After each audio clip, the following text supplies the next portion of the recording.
Today we are here at RSIS with Mr. Ong Keng Yong, my very dear and special ambassador I have known for over 25 years, and a very illustrious son of Singapore. Ambassador, good afternoon. Good day to you. Ambassador, you have been involved with so many things, with work at RSIS. You are a special ambassador at large and you work very closely with ASEAN. Please share with our leaders what is happening in these areas right now. Well, in terms of ASEAN, that is the Association of Southeast Asian Nations, we are actually very busy, not only Singapore but all the other member states of ASEAN. Right now, the economic and political as well as commercial relations among the 10 ASEAN member states are actually doing very well. We have, of course, some challenges between ASEAN member states and other neighboring countries or big powers, but these are the issues which always would come up, and we have to learn how to manage it. Now, in that respect, ASEAN actually is quite a good manager of all these challenges. We have more than 50 years of experience now. In fact, I can tell you that we are preparing to celebrate our 60th anniversary of ASEAN in a few years' time. Yeah. So, overall, I believe the economic, commercial activity in our region are very vibrant. And because of our geographical position in the middle of Indian Ocean and Pacific Ocean, and south of the two big populous countries, China and India, we are naturally involved in many things, whether in terms of political relationship with others around the world or in terms of economic activities, managing how to cope with digitalization, new technologies, as well as other things. Climate change is not far away from any one of our agenda, and there are many things that various NGOs and schools, as well as even religious groups, want to do. Therefore, I think if you are sitting here in any of the Southeast Asian capitals, you will be very busy. As some ambassador from ASEAN mentioned to me, we have no time to even go to the golf course anymore. That's a big sacrifice, I would say. Yeah, of course, because they can do a lot of things on the golf course, but at the same time, there are other things that can be done off the golf course. So, now they complain to me that they have to work on the golf course, apart from playing the golf ball. They have to make friends and do deals on the golf course. And then outside the golf course, the usual meetings, as you can imagine, diplomats and economic or commercial attaché in the embassies have to do. So overall, ASEAN is a very busy place. We have opportunities, we have a lot of interests from people from different parts of the world. So if you are serious about promoting your country's commercial, economic, political or strategic relationship with anybody in any of the Southeast Asian capitals, you'll be very busy. So very often we talk among ourselves as a group of ASEAN officials or diplomats. We have to really manage our time. Okay, but as someone said, better busy than not busy. Yes. But that's where we are, and I suppose this will go on for a long time to come. A lot more time to come. But we will try to make the best of what we have. Generally, Southeast Asia is business-like. Tourists are moving from one country to another. I would say apart from Myanmar, everywhere in Southeast Asia is very open. People come in and go out. Now even the musicians and singers and bands from all over the world would like to come to Southeast Asia to perform. So that make the momentum even more exciting. I hear you. You know, this is a hub of opportunities, and our little shiny red dot has proven itself again and again. As you were part of the previous edition of World Opportunities Forum, we are bringing it out again, and we want other nations also to present their investment story and see whether they can get investor interest within the ASEAN region. So we'll be looking at health, education, we'll be looking at sustainability, as you mentioned, an important aspect. So in an environment that we are, how do you think other nations can collaborate with us for better prospects? Well, I think the opportunities are always there, as you have illustrated in your previous publication of the World Opportunities Forum. It is important to make the best of these opportunities. It requires us to talk a lot with each other, dialogue, get together to examine the prospects and the challenges and prepare for all these kind of openings. Yeah. You know, if you look at international relations, it is not a very idyllic picture, because you have big countries and small countries. Big country compete with one another. Small country like to curry favor with big countries, so on and so forth. It can be quite testing, quite exhausting. But I feel that Southeast Asia is a very busy part of the global geography, and we have almost everything you find around the world. You talk business, you talk recreation, you talk tourism, you want to talk politics, even nuclear politics, you can find people interested in talking about this. So the key thing that the ASEAN member states have done in the past 25 years come down to only two things. Number one is to be an open, accessible place. So many of our tourists can go to one another countries without any problem, visa-free most of the time. Yes. Or even if they have to get visa, it is not difficult to get visa anymore. Electronic visa is readily available. The second thing is to ride with the what we call contemporary trends. Here now is digitalization, as well as trying to manage the climate change. So on both counts, you can find a lot of expertise, you can find a lot of opportunities. Of course, you have to do the homework and work with people that you are familiar with and have the necessary experience. Or I should say, maybe the stamina to stay in this kind of very competitive open marketplace. It's not easy to do well because almost everybody in the world is coming here to join the bandwagon, so to speak. But actually, there are good prospects. If we do our homework well, we match up with the suitable partners, I think it will be profitable. And overall, I think the population of Southeast Asia, they are all geared up to ride on these kind of positive trends. That's why we are distressed by problem in Myanmar and some other kind of tensions in our region, because this will not contribute to the openness and the positive nature of the region for good business venture or for cooperation with anybody.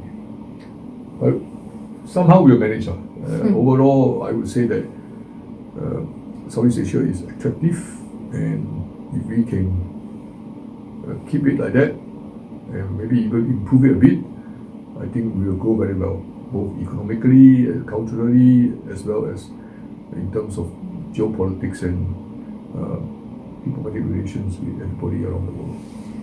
Collaborations like your institute, in research and development, do you see it growing? What trends do you see, and how are your collaborations with similar think tanks or universities? As I said, we are a region of opportunities. But right now, I think if you look at the things happening around us, there are at least three things that people will find enough momentum or good profit to be here. One I mentioned already, the digitalization. Two is already the Southeast Asian population today is generally well educated, and they are willing to work hard for whatever entrepreneurial and other kind of opportunities. So someone say, the middle class in Southeast Asia is growing, and more people are excited by the prospect of working in this kind of environment where there are opportunities for business, opportunities to grow, and so on and so forth. Yeah. So if you look at the statistics, the middle class in Southeast Asia, in the ASEAN region, is growing very well. And because they are relatively well educated now compared to previous times or compared to other places around the world, this is a very positive kind of advantage Southeast Asia has. And the third thing is that we are, by geography, in the middle of everything that happens between Yes. the east and the west, or the west and the east, okay, the north and the south. You hear so much about global south.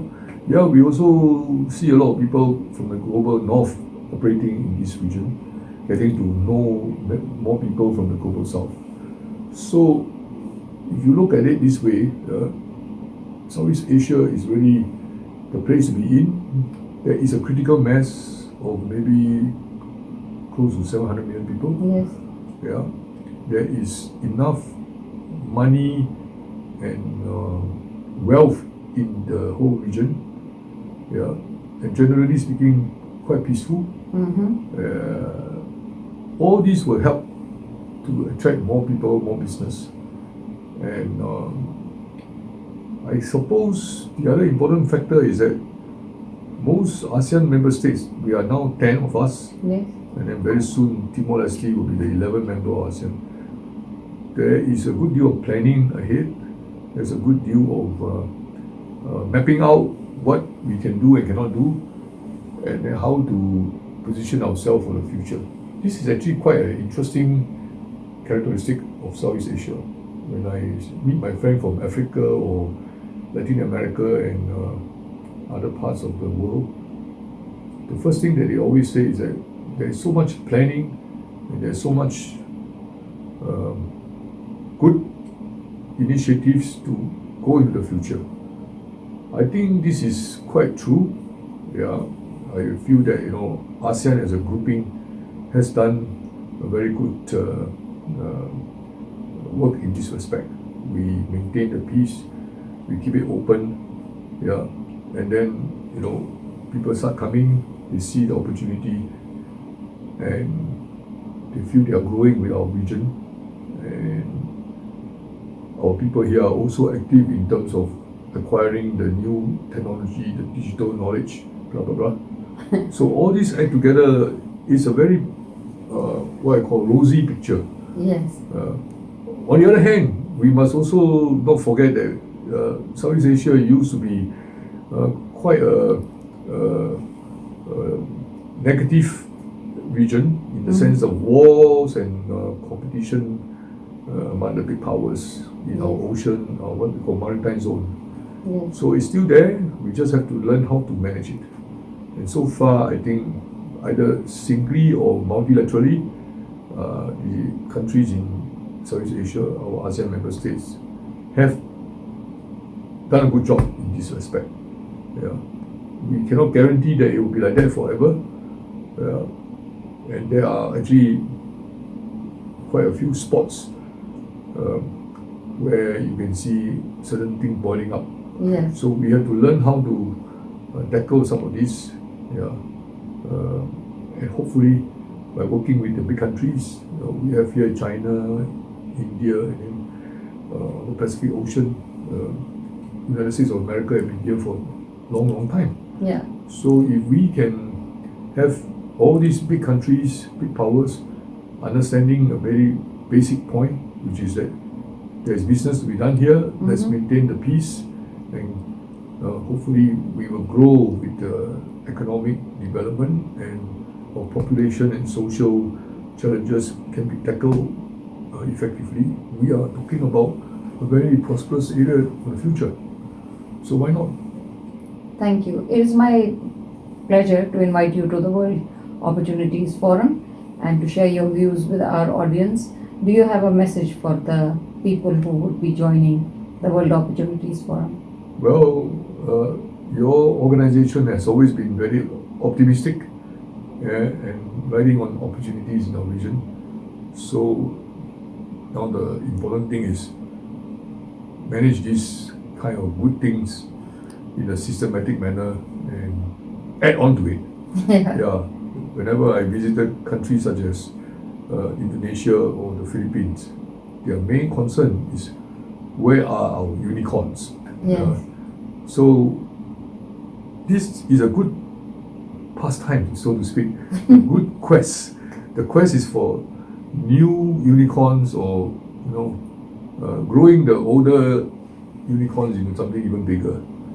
I think this is one interesting differentiation between Southeast Asia and other parts of the world.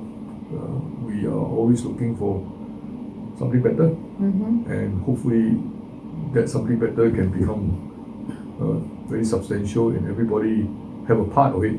Yes. Yeah, and if you have everyone sharing in this kind of opportunities and the future growth, I'm sure no one want to upset the apple cart or destroy the balance that we have.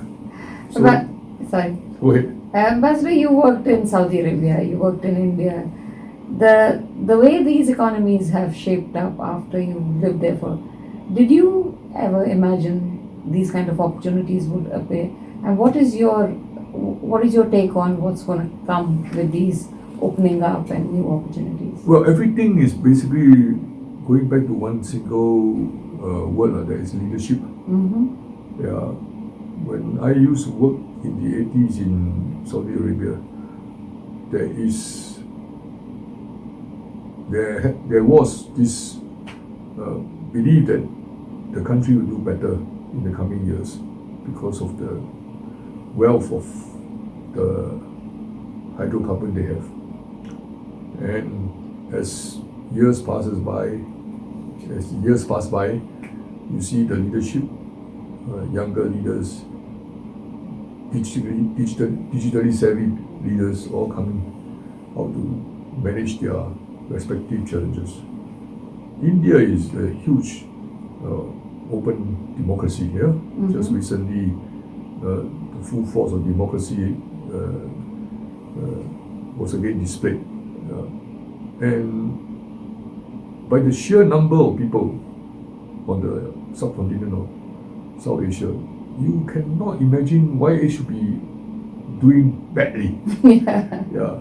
So this is a optimistic characterization of our region, Southeast Asia as well as South Asia, and I would say the Asia Pacific, or now they call Indo-Pacific region.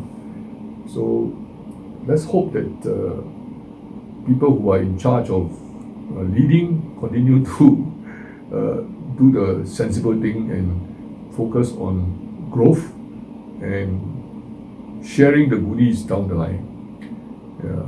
It can be done because in various parts of our region, this has been done.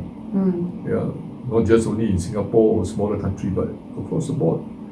You can see the opportunity to share the good prospects, good economic growth, or hopefully better social management so that we can tackle some of the challenges coming out from climate change and all that. But overall, I think the most important element is leadership.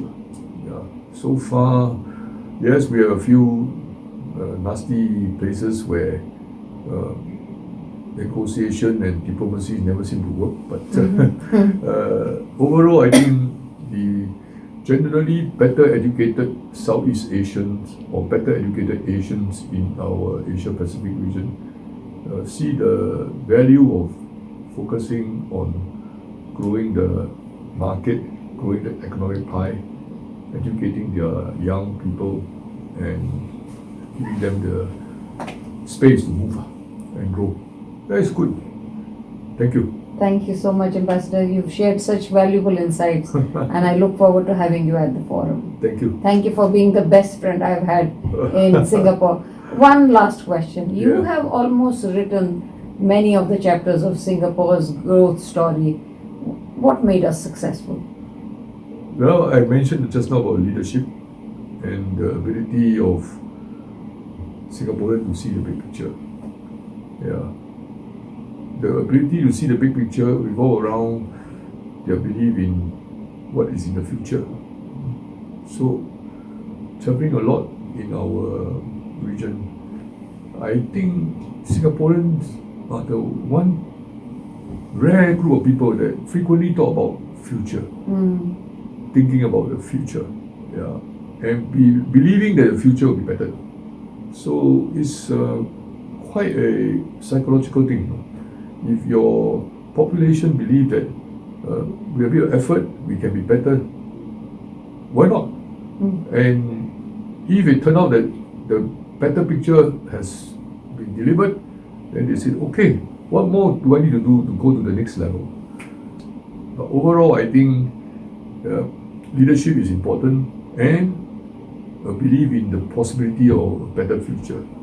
But all that go back to one thing: education. Yes. And openness, digitalization, whether the government likes it or not, information come in, go out, and we are smarter overall in making our own decision.